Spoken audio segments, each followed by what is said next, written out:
주님께서 은혜를 베풀어 주시옵소서. 우리 사랑하는 종이 세미나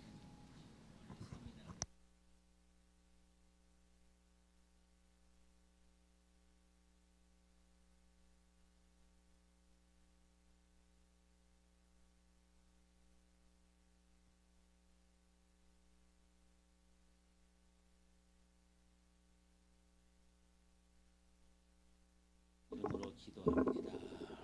아멘. 예, 고마워요. 옛날엔 군에 있을 땐 마이크 없이도 잘했는데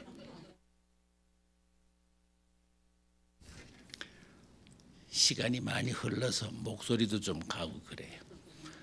한국에 한 달쯤 가 있다 왔더니 아직도 잠이 덜 깨가지고 낮인지 밤인지 오락가락 하는 중에 있습니다.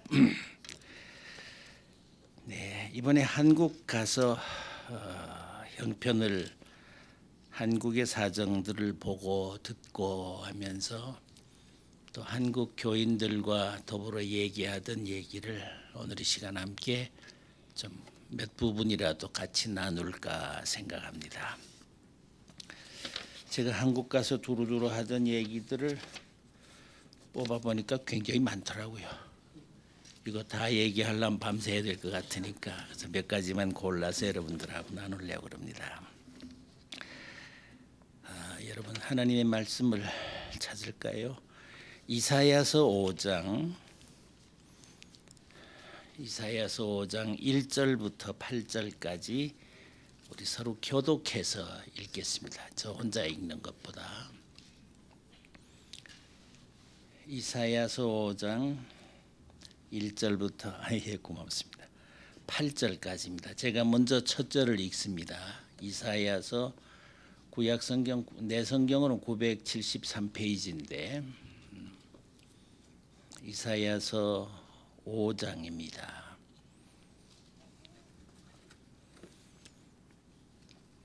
제가 먼저 첫 절을 읽습니다.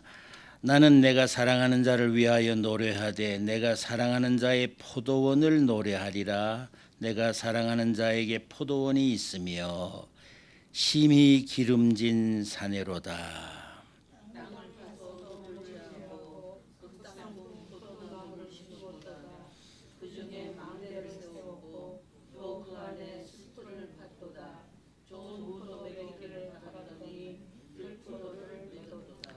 예루살렘 주민과 유다 사람들아 구하노니 이제 나와 포도원 사이에서 사리를 판단하라.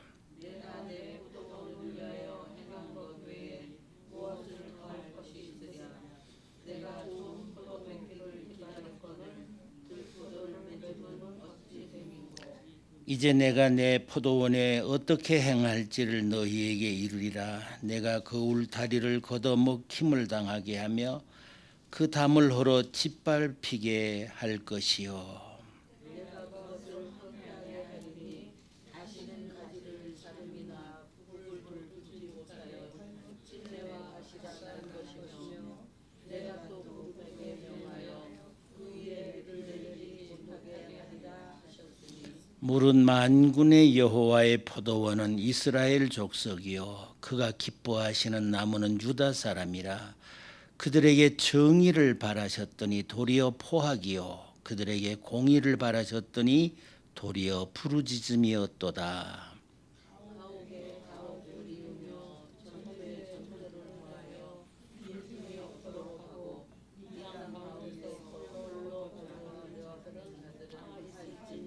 아멘. 네.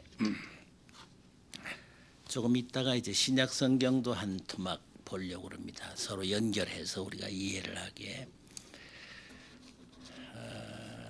이 이사야 선지가 이건 이제 노래로 부른 시로 엮은 부분이어서 히브리어로 보면 완전히 이렇게 그 노래하는 시 형식으로 되어 있습니다. 원래 예언서들이 많은 부분 시편만이 아니고 이렇게 시로 된 것은 그 하나님의 오묘한 비밀을 서술적인 문장으로는 단순하게 표현할 수 없으니까 그 이미지를 예언자들이 노래로 표현합니다. 그런데 오늘 이 포도원을 향해 부르는 이사야의 노래는 기쁜 노래가 아니고 슬픈 노래라. 이사야는 이 얘기를 하면서 이 노래는 내 노래가 아니고 하나님의 노래다 그랬습니다. 하나님의 탄식. 하나님은 힘이 기름진 산등성이에 밭을 일구어 돌을 골라내고 그랬어요. 이스라엘은 정말 돌이 많습니다. 딱 한 떼기를 일구면 아마 가보신 분들은 양사방에 아주 돌담을 쌓아야 됩니다. 그래 옛날에 웃기는 얘기가 있습니다. 하나님께서 천지를 창조하시고 모든 초목이나 산천에 이런 것들을 온 땅에 고루고루 날르라고 천사들을 심부름시켰는데 돌을 들고 가던 천사의 보재기가 꿰져가지고 와르르 쏟아놓은 데가 이스라엘 땅이래요. 그래 거긴 돌이 많다고 그래요. 정말 돌이 많습니다. 제가 이번에 제주도에 가보니까 제주도가 또 돌이 많더라고요. 천사가 여기도 와서 쏟아놓고 갔나 보다 그랬어요. 아무튼 돌을 골라내고 좋은 포도, 어떤 그 성경엔 극상품 포도를 심었다. 한가운데에는 망대를 쌓고 즙을 짜는 술틀까지도 마련해 놓고 좋은 포도가 송이송이 맺기를 바랐는데 들포도가 웬 말이냐. 히브리 말로 들포도라는 말을 배우심이란다. 배우심이 웬 말이냐. 그런데 7절에 보면 상반절에 만군의 야훼의 포도밭은 나라, 이스라엘 나라요. 그 포도나무는 백성이라고 그랬습니다. 그 나라의 그 백성들이 좋은 열매를 맺으라고 하나님께서 이렇게 다 나라를 만드시고 이렇게 정치도 하게 하고 해놨는데 연근한 열매들은 이게 형편없는 게 열린단 말이에요. 이게 웬일이냐. 자, 이게 뭐가 그러면 오늘 이사야가 얘기하는 이 들포도인가는 오늘 성경 8절에 보니까 여러분 보세요. 제가 그래 오늘 8절까지 읽었는데 가옥에 가옥을 이으며 전토에 전토를 더하여 빈틈이 없도록 하고 이 땅 가운데서 홀로 사는 사람처럼 그런 사람들은 화가 있을 것이다. 제가 이 성경을 공동번역 성경, 이 공동번역이라는 성경은 우리 한국에서 100년 기독교 역사에서 작품으로 만들어내놓은 가장 유일한 명작입니다. 공동성경. 왜냐하면 우리가 이제 천주교는 천주교대로 성경 번역해 쓰고 기독교는 기독교대로 이렇게 썼는데 천주교와 기독교와 예수를 믿는 모든 교단이 최고의 학자들을 모아가지고 이제 성경을 번역을 했는데 그래서 영국 대영 성서박물관 들어서면요 입구에 20세기의 기적의 책으로 한국이 출판한 공동성경이 유리장 속에 진열되어 있습니다. 왜냐하면 기독교가 2000년 동안 분열도 하고 갈라지기도 하고 여러 이제 많았는데 저 동방 끄트머리에 가가지고 어떻게 이것들이 마음을 합해가지고 이렇게 하나님의 말씀을 책을 만들었느냐. 그래서 이게 아주 20세기의 미라클 북으로 영국 대영 성서박물관에 진열되어 있습니다. 혹시 영국 방문하는 분들은 대영 성서박물관에 꼭 가보시기 바랍니다. 거기에 기록된 공동 번역에서는 이 8절을 이렇게 번역했습니다. 집을 연달아 차지하고 땅을 차례대로 사들이는 자들아, 빈터 하나 남기지 않고 온 세상을 혼자 살듯이 차지하는 자들아, 화가 있을지어다. 이렇게 번역했어요. 제가 며칠 전에 어느 다이제스트 잡지에 읽다 보니까 가까운 미국에서 간 브라질이라는 나라, 얼마나 큰 나라입니까? 그 나라의 4%의 사람들이 그 나라 전체 국토의 96%를 점령하고 살아요. 바꿔 말하면 그 나라 백성의 96%가 4%의 땅에서 먹고 사는 거예요. 이 자본주의라는 게 자꾸 긁어모으고 땅을 사고 집을 넓히다 보니까 이게 다른 사람이 사는 거 별로 관심이 없어요. 제가 근무하던 공군의 어느 총장이 제대를 해서 한동안 정치도 하고 그럽디다만 그 사람에 대한 말이 많았어요. 내가 누구라 그러면 알 분들도 많을 것 같아 얘기를 안 합니다. 근데 가자마자 아파트를 이제 들어갔는데 옆 동도 사고 저쪽 동도 사서 다 터서 그 아파트가 한 200평을 점령하고 산다고. 아이들도 다 커 나가고 그 영감 놓친애 둘이 사는데 그 무슨 놈의 집을 그렇게 크게 하느냐고 우리 말들이 많았습니다. 땅 투기. 여러분 전방에 가 있는 분들이 얘기 들으니까 지금 38선 근방에 말뚝마다 박아놓은 게 다 정주영이 따위래요. 현대건설하던 정주영이가 통일되면 점령하려고 땅을 다 사놨어. 근데 성경은 말하기를 이러는 사람들이 화가 있을 것이다. 근데 오늘 이사야가 얘기하는 들포도가 뭐냐 하면 이 땅 투기하고 집을 늙고 이 재물을 쌓아 모으는 이 행태를 이게 들포도들이라고 그럽니다. 예나 지금이나 인간의 탐욕은 멈출 줄 모르는 것이 현실이긴 합니다. 오늘의 본문을 좀 도와주기 위해서 우리 성경 한 군데를 더 찾을까요? 하나. 누가복음 12장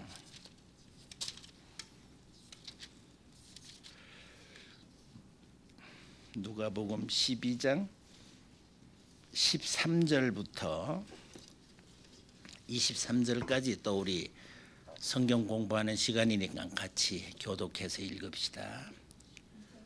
누가복음 12장 제가 첫 절에 읽습니다. 무리 중에 한 사람이 이르되 선생님 내 형을 명하여 유산을 나와 나누게 하소서 하니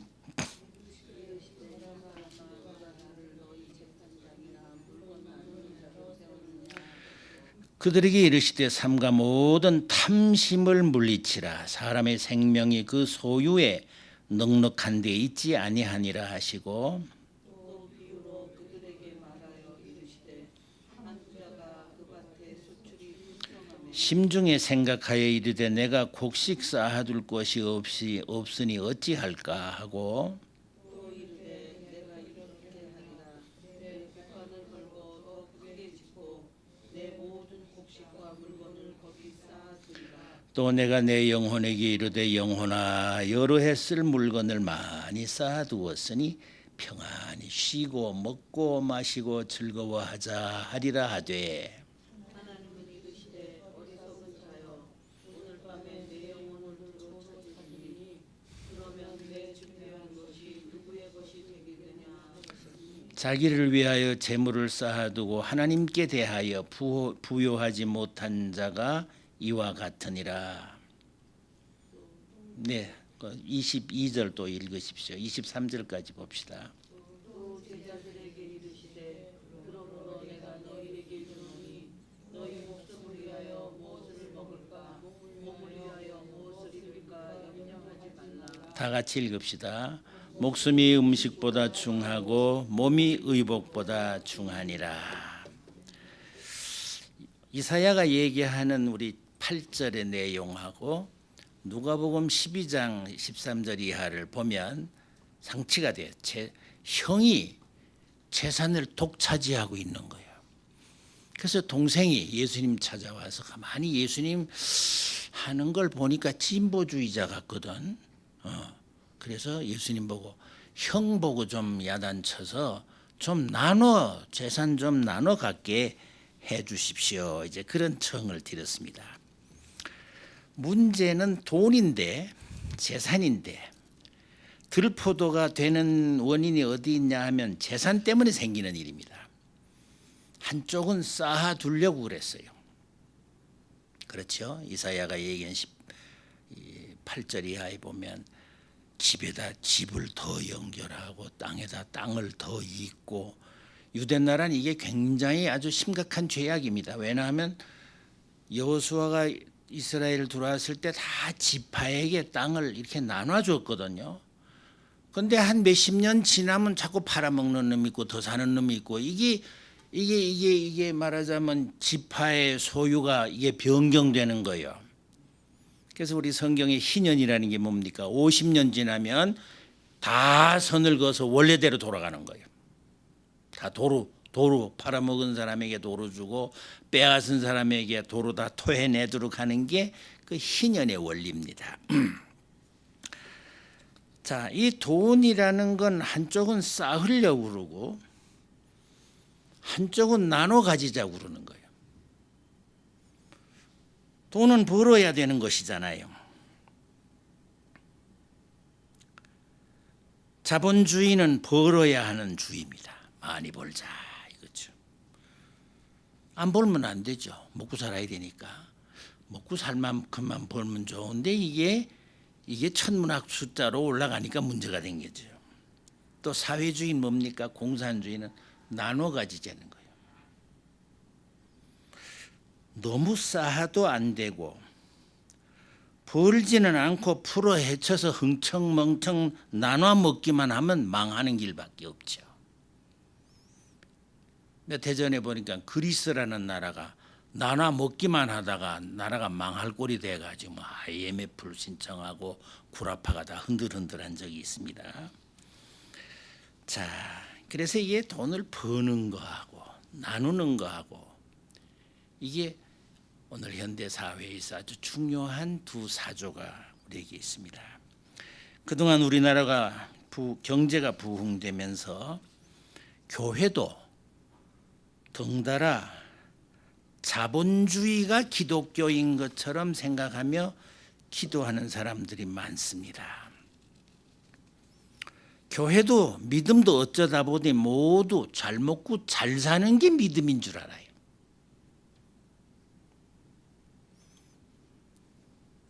그 자본주의자들은 예수님이야말로 배부르고 등 따스럽고 떵떵거리고 풍요로운 삶을 살면 축복받았구나, 복받은 집안이로구나 그래요. 그렇죠? 왜 그래요? 자본주의에 물이 들어가지고 신앙이 그쪽으로 간 거죠. 하나님은 항상 내 편만 들어주시고 돈도 많이 벌게 해주시고 잘 살게 해달라고 때를 써왔습니다. 그 배후엔 뭐가 있습니까? 남이야 망하든지 말든지 내 사업만, 내 집안만 흥청망청하면 감사하고 축복된 일이라는 것이죠. 다른 집 아이야 대학에 떨어지든 말든 내 아이만 좋은 대학에 들어가면 출세하는 거고 하나님의 은혜요 영광이었습니다. 그래 안에 제가 목회할 때 하도 새벽 기도에 와서 울며 기도하는 때가 있어요. 애들이 대학 입학절 되면 새벽 기도 많이 나옵니다. 그래 내가 한마디 했다가 욕도 많이 먹었어요. 기도한다고 대학교 들어가는 줄 알아? 딱 그 말 했더니 풍파가 세더라고요. 실력 있는 놈이 들어가지 기도한다고 들어가? 이랬더니 뭐 난리가 났어요. 또 군인들 진급철 때면 헌금도 많이 들어오고 얼마나 기도 열심히 하냐. 자기 남편 별 달게 해달라고. 그러고 때를 써요. 한 번은 공군 본부에 있는 목사가 내 있는 부대로 도망을 왔어요. 왜 그러냐 했더니 진급 발표가 날 것 같아서 도망왔대. 왜? 그 공군 본부에 별 달아야 할 집사들이 많았거든요. 근데 뭐 그게 어떻게 다 달아요? 그게 다 별 달면 뭐 나라가 어떻게 되라고 뭐 달 사람 하나나 둘이겠지. 그러니 목사가 겁이 나가지고 떨어지면 이제 심지어 40일 금식 기도하고 기도원에 올라가 있는 아주머니들인데 이게 진급 발표하고 내려오면 이게 보통 일이 아니에요. 그래가지고 도망왔어. 잘했다. 축구장에 한국 축구를 가끔 보다 보면 한 골이 탁 들어가면 무릎을 꿇고 기도하는 놈들이 있더라고요. 남이야 뭐 망하든지 지든지 상관할 거 없죠. 내 편만 이기면 되니까. 하나님은 내 편이니까. 나만 꼴력해 해주면 하나님 감사해요. 하나님의 능력이 나와 뭐 했습니다. 이러고 자빠졌죠. 난 그 꼴 보기 싫어서 축구 안 봤어요. 남은 망하든지 말든지 나만 잘 되면 된다. 이런 자본주의 사조가 우리 믿음에 깊이 젖어 있는 게 사실입니다. 그렇다고 또 뭐 사회주의를 하라 그러면 또 안 되죠. 그것도 더 큰일 날 일입니다.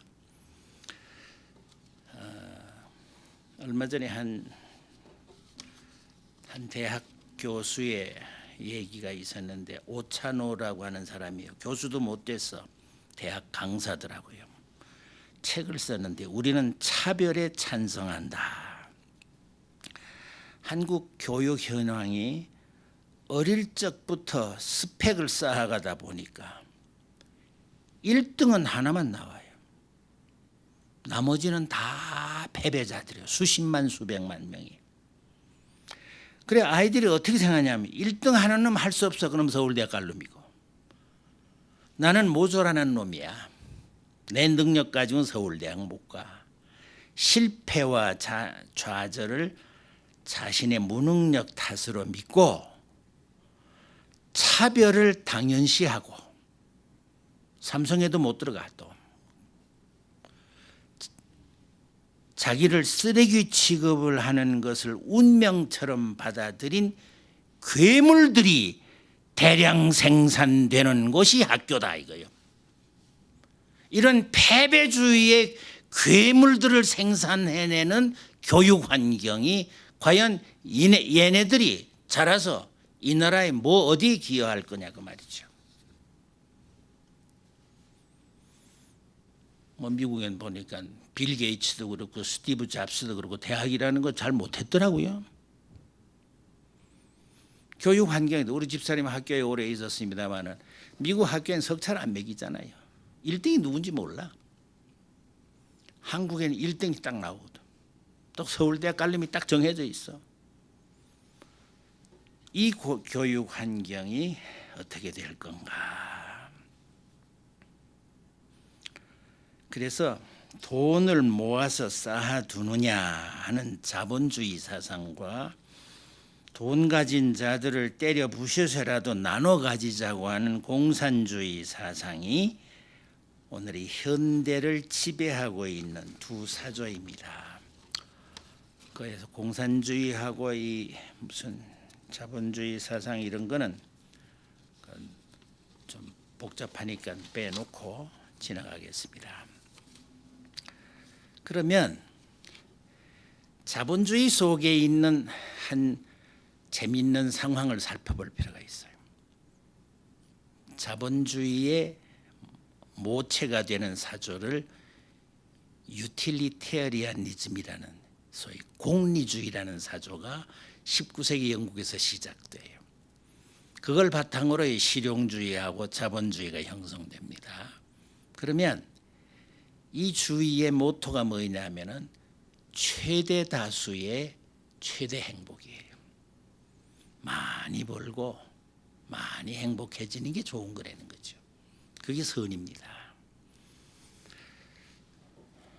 이건 뭐 오늘 현대가 직면하고 있는 미국도 그렇고 우리 한국도 교회도 다 마찬가지입니다.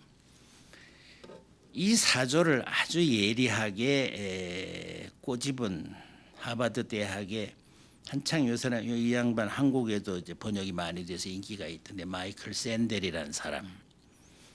그 사람의 재미있는 얘기가 하나 있어요. 한 병원에 어떤 젊은이가 교통사고를 당했는지 의식이 없이 와 입원해 있어요. 근데 신체 검사를 해보니까 신체 뭐 아주 다 속이 건강한 사람이에요. 며칠 지나니까 병원에서 수근수근하는 비숭숭한 얘기가 돌아가고 있어.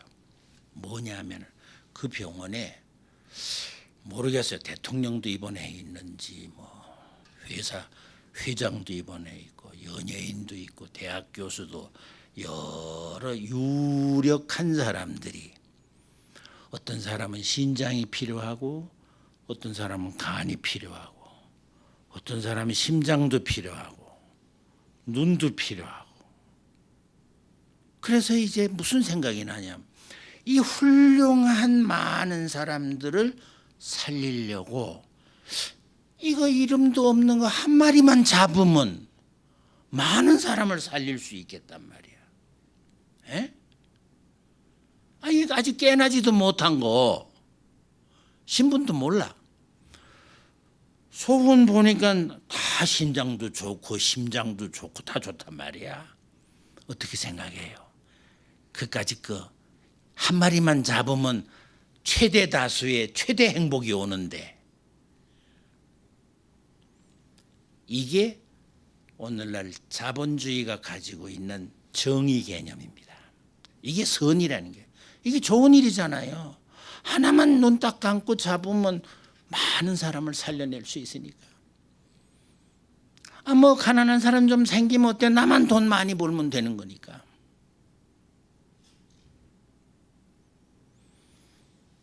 자, 여러분은 어떻게 생각했어요?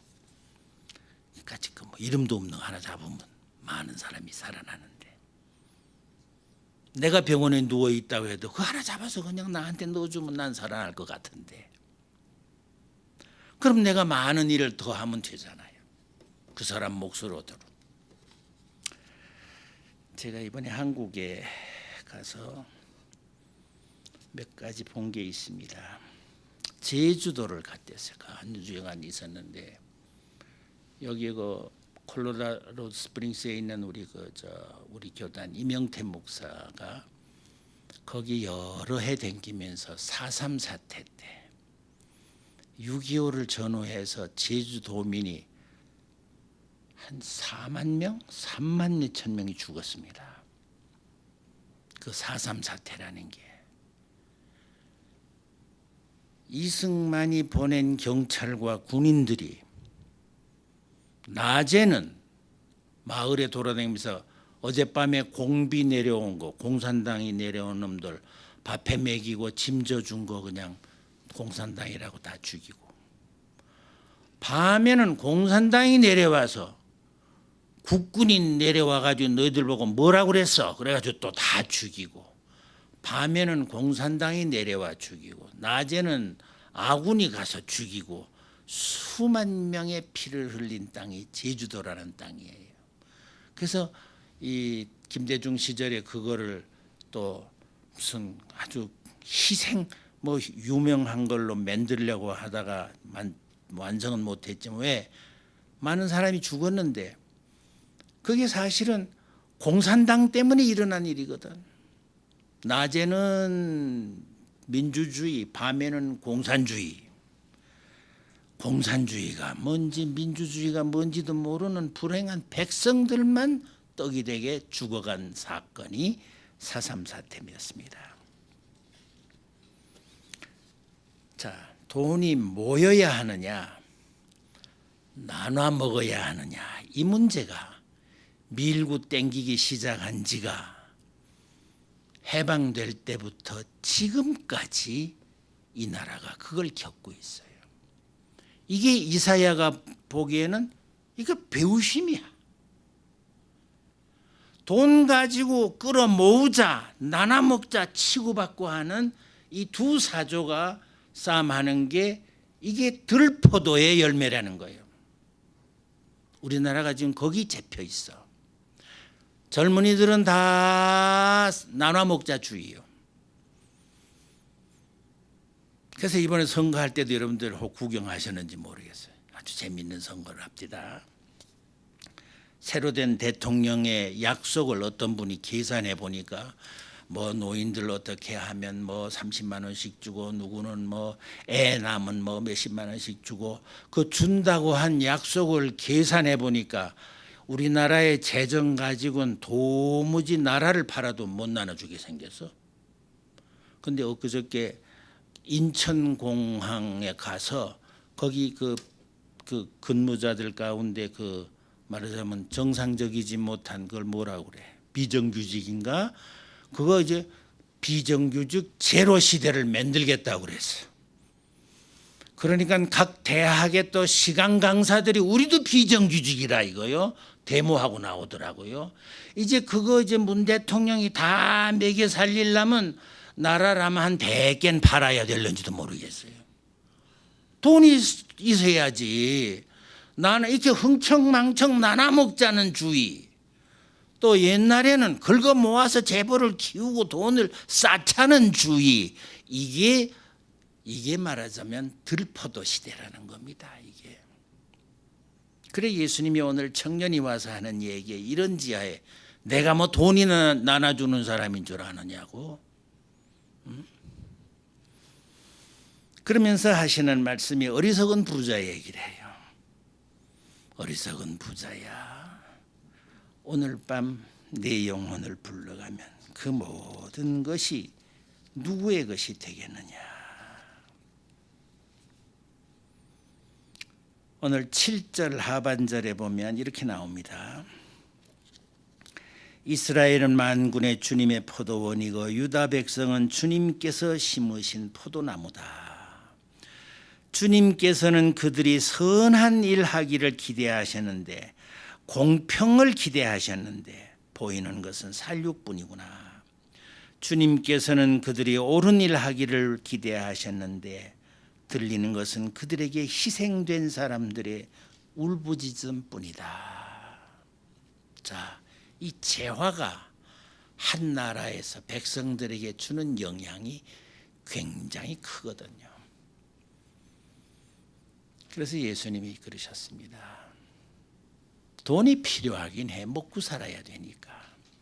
그러니까 세금 낼 땐 예수님 저 가서 뭐 낚시해다 고기 입에 든 돈 갖다 뭐 세금도 내시고 그러시잖아요. 그런데 사도 바울이 디모데서에서 하는 말이 돈을 사랑하는 것은 일만 악의 뿌리가 된다 그랬어요. 그거 사랑하면 그게 악의 뿌리가 되는 것이죠. 자, 이거 시작하면 못 끝낼 것 같아서 넘어가고 싶은데 이 히브리서의 이 공평의 문제, 정의의 문제 조금은 얘기를 합시다. 오늘 히브리 이사야가 얘기하는 내가 백성들에게 공평을 원했는데 세번역 성경엔 좋은 일, 선한 일이라고 하는 말이 히브리어로는 미슈파트라는 말입니다. 미슈파트. 이것은 공평이라고 번역하기도 하고 영어로는 justice라고도 하고 또 뭐 하는데 이 미국이라는 나라는 구라파에서부터 오랜 기독교적인 전통을 안고 왔기 때문에 이 나라의 헌법을 만들 때 이 공평이라는 말 미시파트를 두 가지 낱말로 요약했습니다. 자, 우리 미국 헌법에 중요한 게 뭡니까? 평등의 원리입니다. equality. 모두 다 평등하다. 공평의 평자거든요. 그런데 한번 생각해 보세요. 다 공평하게 나눠주자 이거야. 기회를 똑같이 주자. 기회 균등. 평등이 미국 헌법의 대골자입니다. 차별하면 안 돼. 그렇죠? 그래서 가끔 이 한인 교회들이요, 뭐 목사 공고를 낼 때 뭐 어떤 사람 이렇게 조건을 붙이잖아요. 법하는 내 어떤 친구가 이거 한국 교회들 잘못하면 이거 법에 걸리면 다들 처벌받게 생겼. 뭐 영어를 잘하는 사람, 또 뭐 그 조건 있잖아요. 뭐 한국말 잘하는 사람, 뭐 젊은 사람, 인종, 나이 뭐 이런 걸로 차별을 두면 미국 헌법은 벌을 주게 돼 있어요. 그래서 우리는 저게 없잖아요. 그 연령, 은퇴 연령이 없잖아요. 소셜 시큐리티에서 65살 넘으면 은퇴하면 좀 줄게 뭐 그렇게 나오지 은퇴해라 그렇게 못하죠. 그 법이 위반되니까. 그러니까 우리 집사람 학교에 보니까 88살인가 먹은 할머니가 아직도 선생님 노릇해. 은퇴 연령이 없으니까. 자, 차별이 없는 거 좋은 것 같지요. 어떤 사람이 이런 얘기를 했어요. 유명한 야구 경기가 열렸는데 뭐 안에 들어간 사람이야 입체 여자들, 바깥에서 지금 못 들어간 사람들이 많아요. 담장은 높고. 그래서 밖에 있는 사람들 위해서 어떤 사람이 이렇게 디디고 올라설 받침대를 그 담장 옆에 붙어 서 있는 사람에게 다 이퀄리티, 공평하게 나눠졌어. 그런데 그까진 이퀄리티요, 공평이요. 다 나눠줬으니까. 근데 키 큰 사람은 이만큼 올라서서 보고 키 작은 사람은 디디고 서도 안 보여. 나처럼 적당한 사람은 하나만 있어도 돼. 여기까지가 이퀄리티요. 그런데 미국 헌법의 다른 하나, 자스티스가 뭔지 압니까? 공정입니다. 공정. 공평해야 돼. 공평이 뭡니까? 키 커서 필요 없는 사람 거는 키 작은 사람에게 하나 더 줘야지. 요게 자스티스예요. 그래서 히브리어의 미시파트라는 말을 미국 헌법에는 이퀄리티와 자스티스로 나눠서 정리를 해두었습니다.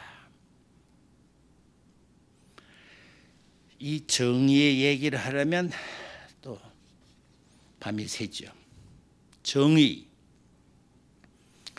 플라톤이라는 철학자는 정의가 뭐냐? 자스티스는 권력이라고 그랬습니다. 파워. 나라의 헌법이 있잖아요. 법이 있잖아요. 법을 지키는 게 뭐예요? 그게 정의예요. 그러니까 정의가 살인자를 말하자면 죽일 수 있어. 그래서 아테네 헌법이 소크라테스를 재판해서 사형에 처했어요. 그건 자스티스예요. 그러면 소크라테스가 과연 나쁜 사람이냐? 어때요? 나쁜 사람이 돼서 죽은 겁니까? 세상의 헌법을 지키기 위해서 모든 일이 옳은 일이기만 하느냐 그 말이죠. 여기에 히브리서의 두 번째 7절 두 번째 부분을 여러분들이 한번 잠깐 보십시오. 처음에는 옳은 일을 하기를 기대했는데 처음에는 여러분들 가진 성경 본문으로 읽읍시다. 이거 세 번역으로 하니까 어때? 얼른 이해가 얼른 안 되는 것 같아서 우리 옛날 성경에는 7절에 만군의 포도원 이스라엘 사람이라 그들에게 정의를 바라셨더니 도리어 포하여. 이 정의란 말은 미시파트입니다. 두 번째 공의를 바라셨더니 하고 한 번역은 이거는 의, righteousness예요. righteousness. justice와 righteousness가 뭐가 다르냐 이거죠. 우리말로는 개념이 없으니까 다 정의라고 번역해요. justice도 정의라고 번역하고 righteousness도 정의라고 번역해요. 의라고 번역해요. 그런데 이 2500년 3000년 전에 하나님께서 말씀을 주실 때 이 예언자들의 머릿속에는 현대사는 우리도 구별하지 못하는 justice와 righteousness를 분명히 구별해서 예언해 주십니다.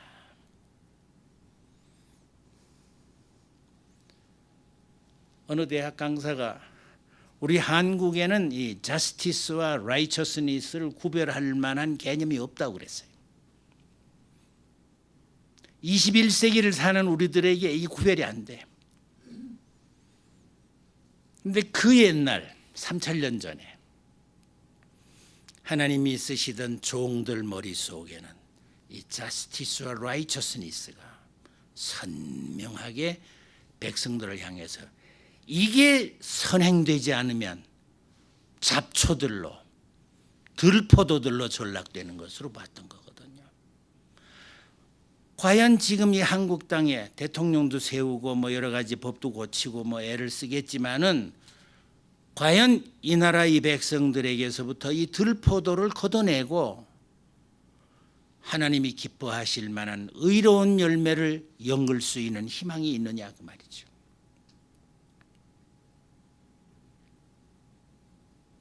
이번에 한 달 좀 돌아다니면서 이 구석 저 구석 아무리 봐도 아직도 멀었구나 하는 생각이 한둘이 아니에요. 아직도. 제가 이제 한국 법이 요새요. 나이가 많아지면 외국에 갔던 사람들 한국에 와서 전철도 공짜로 타고 한국 영감들은요 팔자 좋더라고요. 나라에서 전철을 공짜표를 주니까 이 전철을 타고 서울에서 저 온양온천까지 가요. 공짜로 가니까. 하루 10,000원만 있으면 가서 온천하고 점심 사 먹고 올라와. 그래서 전철 타보면요. 영감들은 전부 배낭 짊어지고 등산복 차림으로 전부 앉아있어. 이게 공짜야. 그래서 나도 그거 공짜표 하려고 그래서 그 거소증 신고를 했어요. 작년에 갔을 때. 아, 거소증 나왔대요. 아, 이제 됐구나. 그거 하느라고 시민증도 보여주고 뭐 여권도 보여주고 뭐 수십 가지 되는 종이에 뭐 다 해가지고 제출을 해서 이번에는 또 그런 거 하나도 안 가지고 다 해놨으니까 팔자 좋게 가서 나 왔다 그랬더니 또 가져오래요. 시민증을 또 가져오. 아, 작년에 와서 다 줬잖아. 또 가져와야 된대. 왜냐하면 거소증 가지고 또 뭘 신청을 해서 뭐가 또 나와야 동회에 가서 주민증도 내고 공짜표도 얻고 그런데요. 그래 이 작년에 다 가져가서 해서 이번에는 다 된 줄 알고 맨손으로 갔다가 저 사람은 대통령까지 투표한다고 결심을 했다가 그냥 실패하고 돌아왔어요. 도대체 이 나라의 행정이 이 정도인가. 떠나오기 전날 내 집사람의 조카딸, 조카 사위가 병원에 입원해 있어요. 아들 간을 이식받았습니다. 그러고 보니 또 이 그 골반뼈에 뭐가 또 생겨서 그것도 뼈 수술을 또 했대요. 그런데 죽어간다는 거죠. 왜? 물이 차서 지금 얼굴이 뭐 몸이 완전히 그냥 이렇게 도라무통처럼 됐다는 거예요. 아니 병원에서 뭘 한대냐? 간 수술한 사람은 간 이식할 때는 아무 일 없었어. 너 뼈 수술하고 그러니까 뼈 의사한테 가봐. 또 뼈 의사는 뼈는 물 생기는 데가 아니야. 간의사한테 가봐. 한 병원에서 두 의사가 이리 치고 저리 치고 환자만 죽어가는 거예요. 말하자면 이게 컨퍼런스라는 게 안 돼. 한 병원에 있는 의사들까지 한 환자를 치료하면 서로 전문 분야를 달리해가지고 서로 컨퍼런스를 통해서 이쪽이 뭐가 생겼나 이쪽이 체크를 하면서 가야 될 거 아니에요. 그게 안 돼. 집사람하고 나오면서 이놈의 들포도 시대는 언제나 지나가려나. 아직도 멀었다는 생각이에요. 제가 병원에서 2번이나 아주 고생하는 수술도 하고 해봤어요. 의사들이 쫙 팀이 돼가지고 난 저 LA UCLA 사는데 거기 제일 책임자가 하나 있어요. 항상 서로 연결을 가지고 필요한 걸 서로 협조하면서 제가 한 8달 동안 이제 치료받으러 댕겨봤는데 한 치의 어긋남도 없었어. 그래도 미국이란 나라는 기초는 잘 잡아놓은 것 같더라고요. 여러분 어떻게 생각합니까? 우리나라의 이 들포도 시대를 어떻게 극복할 수 있을까? 제가 아까 전반부에 얘기한 것처럼 교회조차도 아직도 자본주의에 흐느적거리고 제가 27년 전에 심호하다 놓고 온 교회에 금년에 이번에 가겠다고. 왜냐하면 그 후임 목사가 일하는데 혹시 그 바드가 될까봐 늘 가까이 안 갔어요. 멀리 와 있는 사람이니까 못 본 척하고 살아라 그러고 살았어요. 그런데 작년에 갔을 때 그 교회를 떠나 다른 데 가서 목회하는 한 여자 목사가 그 내 동생들이랑 서울에 사는 다 연계가 있으니까 김국진 목사님 서울 오신댄다 이거 소문을 내가지고 권사들이 20몇 년 전에 김 목사님이 개를 좋아하더라. 그래가지고 차를 가지고 와서 나를 개 먹인다고 저 밤중에 어느 강화도까지 가서 뭐 별로 그 자가 얻어 먹었어요. 와서 생각하니까 담임 목사도 몰래 남의 교회 교인들이 말이야 옛날 목사를 데려다 밥 먹였다고. 이거 소문나면 내가 그 후임 목사에게 뭐가 돼. 그래서 와서 편지를 썼어요. 이러저러한 일이 있었는데 내가 고인은 아니었다. 그런데 또 간다 한국에. 총회도 있고 해가지고 4월달 가는데 어느 주일날은 난 그냥 조용히 미국에서 방문하는 사람으로 가서 날 알아보는 사람이 몇이나 옛 얼굴들이 있을런지 얼굴이나 보고 오겠다. 그리고 그 목사님께 편지를 썼어요. 그랬더니 연락이 왔어요. 목사님 어느 주일날 설교해 주세요. 그래서 설교 제목을 보냈더니 이 제목을 보냈거든요.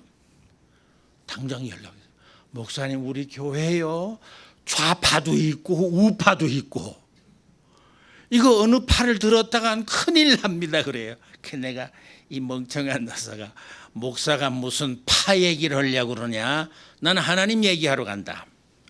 그리고 이분 그거 갔댔어요. 그러니까 내 제자 한 사람이 목사님 그 교회 갔다 오시면 후폭풍이 심할 텐데요 그래요. 아니나 다를까 주일날 이후에는 권사님 팀이 무슨 팀이 뭐 그냥 그래서 그것들 만나느라고 정신없이 보내다 왔어요. 교회도 좌파 우파 들포도가 연그러 있어. 교회도 들포도를 치워야지. 이 돈 문제를 가지고 좌파냐 우파냐 하는데 교회가 휘둘려 가지고 되겠습니까? 그래 내가 좀 마음에 화도 나고 해서 가서 이 이사야서 5장을 읽어주면서 얘기를 했더니 몰라. 우파가 좋아했는지 좌파가 좋아했는지는 모르겠는데 나오니까 그래요. 그 이튿날 권사님들이 와가지고 밥 사면서 아휴 속이 다 시원했어요 그러더라고요. 뭐 어느 쪽이 어떻게 됐다고 시원한지는 모르겠어. 들포도를 걷어내야 들포도를 극복하고 넘어설 수 있어야 교회가 하나님의 말씀을 붙들고 사는 의로운 길을 갈 수가 있지. 좌파에 걸리고 우파에 걸려가지고 나라건 교회건 거기에 허덕여서 가지고야 정말 되겠냐 그 말이죠. 여러분, 나라를 위해서 기도하십시오. 어떻게 하면 이 들포도를 걷어내고 우리 백성들이 하나님의 공의로우신 사회, 하나님이 바라시는 공의로운 열매를 연글면서 살 수 있을까? 그 험한 36년의 압제에서 공짜로 해방시켜 주시고 6.25와 같은 그런 참상 속에서도 나라를 지켜주셨는데 하나님이 그렇게 도를 걷어내시고 이 땅에 백성들로 살게 하지 않았습니까? 어제 집사람하고 어느 치과에 갔더니 어떤 미국 영감이 유난히 아주 흔들흔들하면서 농담을 하더라고요. 넌 어디서 왔냐? 북한에서 왔냐? 남한에서 왔냐? 그래요. 얘기하다 보니까 이 사람이 미 공군 중령 출신인데 나하고 계급이 가도 중령? 나도 중령인데 반갑다 그랬더니 나는 한국에 2번 갔는데 6.25 때 비행기 타고 폭탄 떨어뜨리러 갔었다. 아이고 그러면 나보다 나이 남만 꼽아도 10살은 더 많을 텐데. 그래 내가 6.25 때 12살인가 그랬거든요. 그때 비행기 타고 공군 조종사로 한국에 왔으면 말이에요. 나이가 수월 차는 텐데 2번이나 한국에 갔었대요. 그런 미국 군인들이 와서 전쟁을 해서 도를 걷어내고 나라를 이만큼 만들어준 나라를 지금 백성들이 우파 좌파하고 치고받고 아우성을 치면 이게 들포도지 뭡니까? 하나님이 만들어주신 이 동산을 삼천리 금수강산을 이 들포도들을 걷어내고 하나님이 바라시는 의로운 열매를 연글 수 있는 그런 포도밭을 만들기 위해서 우리는 하나님 앞에 기도하고 또 우리는 말씀으로 무장하고 백성들을 어떻게 이끌어야 하는지 교회가 그 의로운 길을 분별할 수 있는 교회들이 되게 기도하시기 바랍니다. 기도하겠습니다. 주님, 하나님께서 포도밭을 일구시고 하나님께서 좋은 포도나무를 심어 놓았는데 이 웬 들포도들이 연걸었느냐 탄식하시는 소리를 저희들로 하여금 듣게 해 주시옵소서.